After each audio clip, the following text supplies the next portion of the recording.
It is a Coast Guard rescue swimmer movie. So here's a quick summary. 100 miles off the Alaskan coast, 6 members of a Coast Guard search and rescue team embarked on a mission at the height of a Category 3 storm.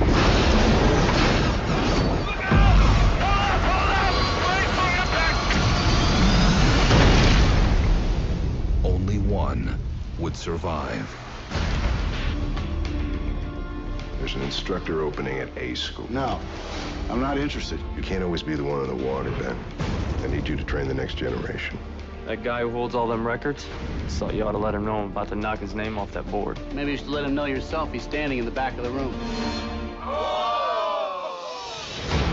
Why don't you do us both a favor and quit? I want to apologize about what I said earlier. Thought there might be some things you'd like to apologize for. Why?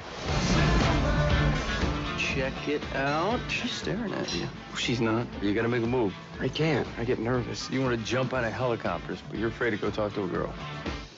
Pretty much, yeah. Who here can tell me the rescue swimmer's motto? So I thought that was a great summary. There's a lot more to this film, but again, we're on a tight time limit.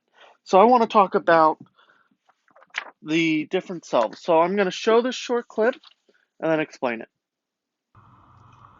Think I'm ready?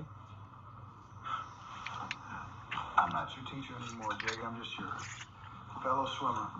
That's exactly the answer I'm looking for there. If I did not think you were ready, I would not put you in the Bering Sea.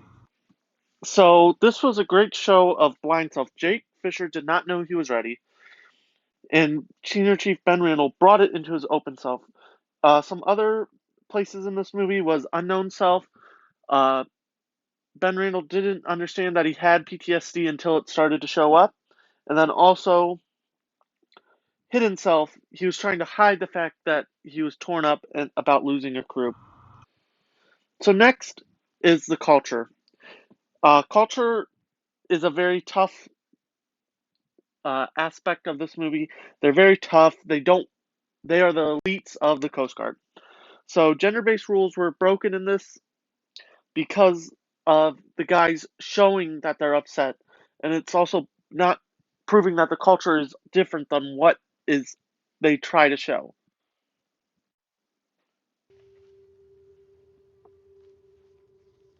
Kirk Holloway, 100-meter medley winner.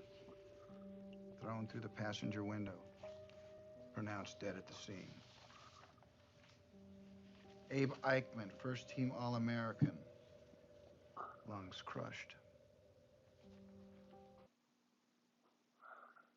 So this is a good In a small town where everyone's still showing of them both showing their emotions. I fast-forwarded it just due to time. I read the report, Jake. Your blood alcohol was zipped that night.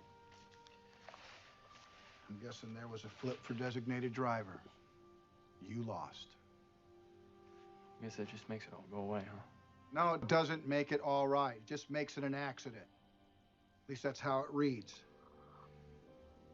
You were 16 years old, Jake. I'm not your priest, but if I was, I think maybe you deserve a pass. You're giving me a pass. You just think you know everything. With your psychobabble bullshit. Why am I here? Why are you here? Huh?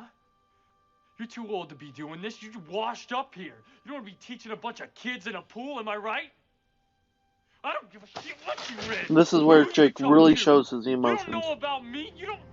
I have me under control. So next is the mentor-mentee relationship. Throughout this whole movie, I wish I could just show you guys the whole movie because of this relationship was so strong. So this scene, I felt, was a little very choked up.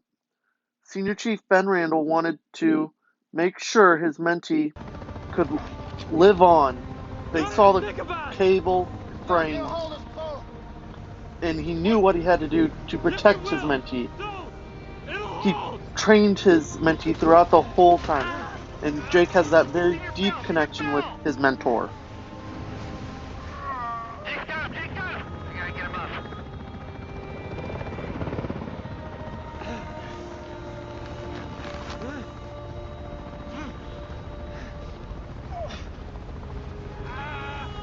So you can see he's holding on, and they basically say their farewells,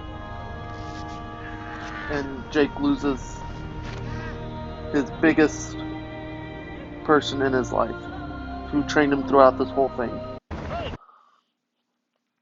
To conclude, there's a lot of great information. It really opened my eyes to the movie, seeing all the different communications in it.